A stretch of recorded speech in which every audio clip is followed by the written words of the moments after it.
I have a great guest today. I'm really honored. This is Jo Laycock. I didn't know Jo Laycock before. When I studied pelvic physiotherapy 20 years ago, we learned the Perfect scheme from Jo Laycock. And here at ICS, it's wonderful. You meet all these people you had the articles from and learned about, and now I'm talking to you. Thank you. And Jo was so kind as to agree with this interview. But would you like to introduce yourself, please? I'm a retired physiotherapist from the UK. I got interested in pelvic floor when I went back to work after my kids, when my kids got to school at about 11. So I'd had a few years off when they were babies. And when I got back, the post vacant was in obstetrics and gynecology, which I took because I had previous experience in that. And it went from there. I just still see myself as a suburban housewife with 2 kids and 4 grandchildren. But in those days, it was a job, and I never expected to see myself at these big conferences and being in this situation. But I'm happy to be here. What Jo doesn't tell us, that in my opinion, you were one of the first pelvic physiotherapists in research. The founding father, or founding mother. Founding mother. Yes. Thank you. So how did you get into research? Well, I always had an inquisitive mind, and I went to a meeting and with doctors, urologists and gynecologists, and they said, what did I do? And I said I was a physiotherapist. And they were a little surprised. This was in '84. And they said, well, what do you do for incontinence? So I said, well, some forms of incontinence are caused by weak muscles in the pelvic floor, which are stretched during childbirth, and these muscles can tear, and this will weaken them. And as a physiotherapist, we're trained to assess muscles, see if they are working, how strong they are, how long they can contract for, and then we re-educate them. And these doctors said to me, well, there's no evidence. And that sparked me into trying to prove that it did work. And that's how my research started. And I think you were one of the first. So where did you find people to help you? There wasn't much help. The only article I had was the Kegel article. 1956 or something like that, yes. And that, looking back, wasn't very scientific, but I didn't understand the science of research in those days. So I had to start by registering at a university to do a master's. But I still kept working at the hospital because I needed the money. And it developed from there. I got some help in the medical physics department to develop instruments to measure the pelvic floor, whether it was contracting or not, because it's a very difficult muscle to re-educate. It's at the bottom of the pelvis, and you can feel it if you put your fingers in the vagina or in the anal passage. And if the patient contracts, then you can feel it on your fingers. But nobody was teaching that in those days, so I had to find a way of teaching myself, which I did. And so then I had a way of measuring the pelvic floor muscles and with patients that were incontinent. And then I got working with nurses and the doctors and got ideas as I went along, but it was all very new in the first place. Yes, thank you. And I heard that you developed courses as well. So but you also had to think about making all the exercises, all the different exercises. Yes. I think with any rehabilitation, you need to make it interesting. And the pelvic floor exercises are very interesting because people aren't sure if they're doing it correctly. So that was the first thing to establish. And then I developed some biofeedback equipment so the patient could see that they were doing it correctly. This was in the early days pressure probe that went inside the vagina, and later on EMG, and now I've been retired 15 years, and now there's some more ways of assessing the pelvic floor with ultrasound, and probably ways I don't even know about. So yes, the exercises had to follow the general muscle training exercises which athletes do. And a muscle has to contract to a certain strength. So if that's an athlete, then they can throw a certain weight or they can run a certain speed.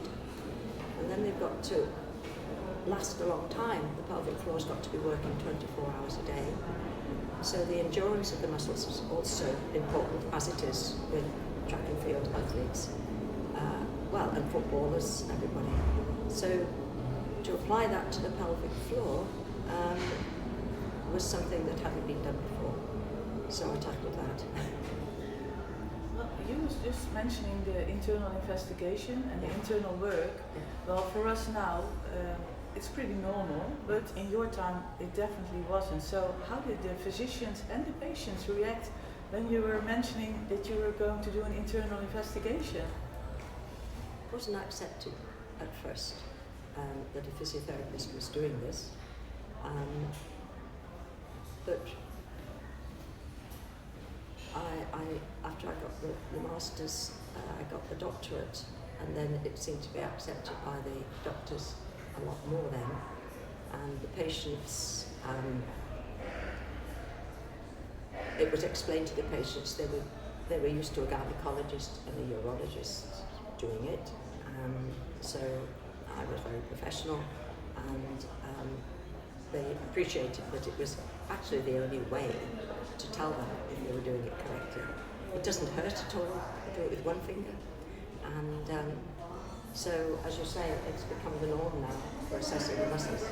There isn't a better way, and you don't need any fancy equipment, just some gloves, some jelly, get the patient comfortable, relaxed, explain what you're doing, why you're doing it, and there wasn't a problem after that.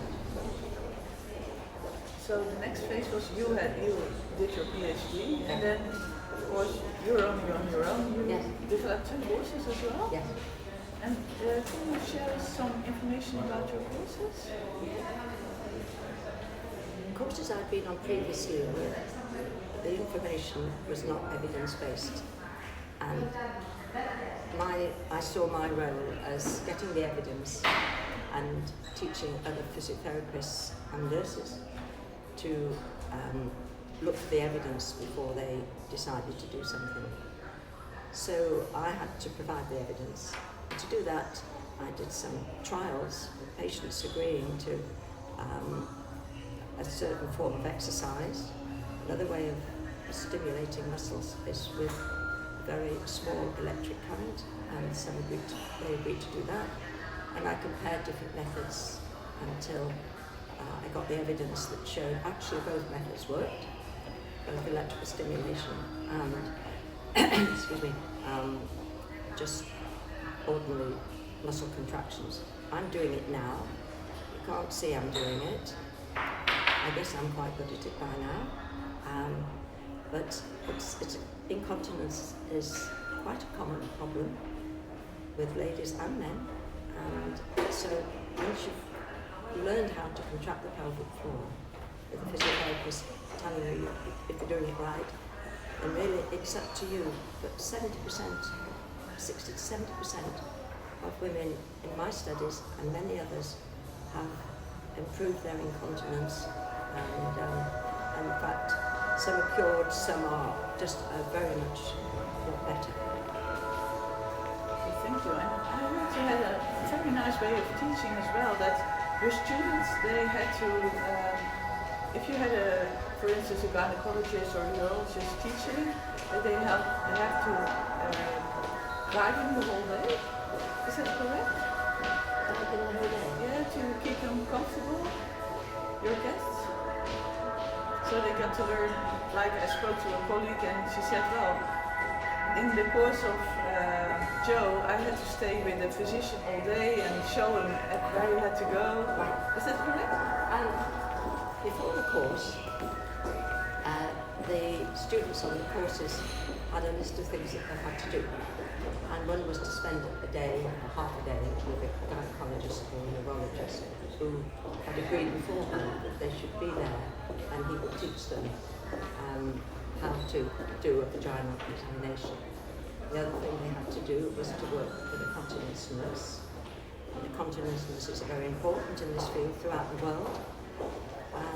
And the other thing they had to do for my courses, they had to have a half day in a urodynamics laboratory and see how that was done. So they would come to the course with this information. It's really great because it's really multidisciplinary. Yes. That's what we want. That's what we want. And today we're at the multidisciplinary conference, which is ICS, and you are an honorary member. Yes, it's a great honor. You're an honorary member, and I was told a story about the yellow jacket, and I saw you yesterday in the yellow jacket. The exhibition hall with the yellow jacket. Can you please tell us more about the yellow jacket? Well, I don't have it on today, as you can see. When I was presenting in the early days, I felt it was very important to look smart, not necessarily to stand out, but in fact it did stand out with the yellow jacket. And I haven't been to these conferences now for 15 years, and I haven't worn the yellow jacket for 15 years because it would look pretty stupid in my everyday life. I live in the Lake District in England. I've got a border collie who takes me for walks. I thought I was taking her, but she takes me. And the yellow jacket wouldn't do in the mountains where I live. It would look very silly in the supermarket because I've often got boots on because it's raining. So I thought I'm coming to the ICS to see friends and see how things have moved on. And so I got the yellow jacket out of the wardrobe and they saw it. I didn't wear it today because it was raining and I've lost my raincoat.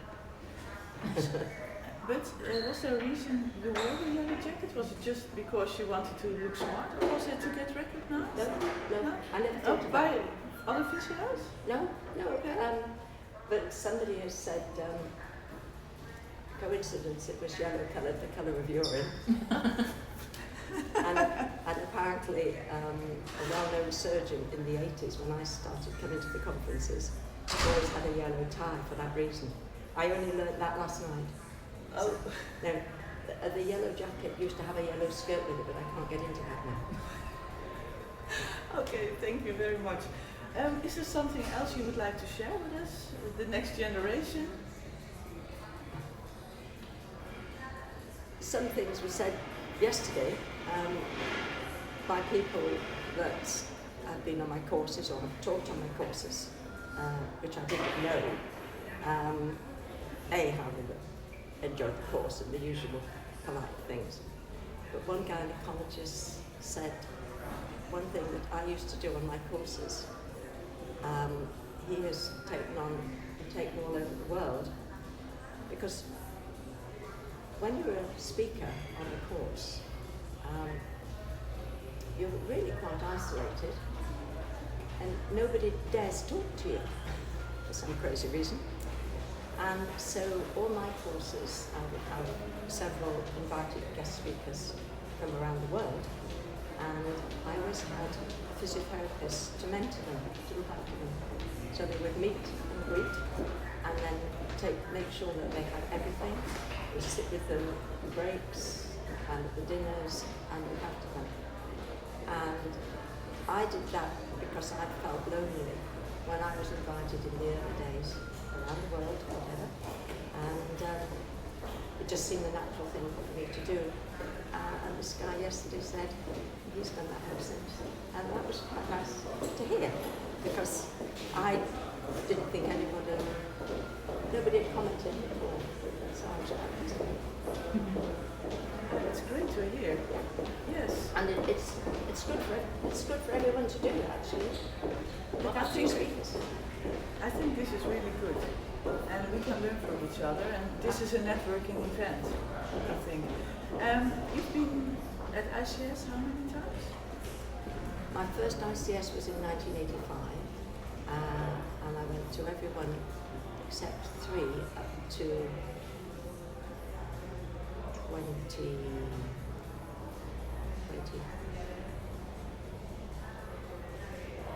I went to about 20, and then I semi-retired.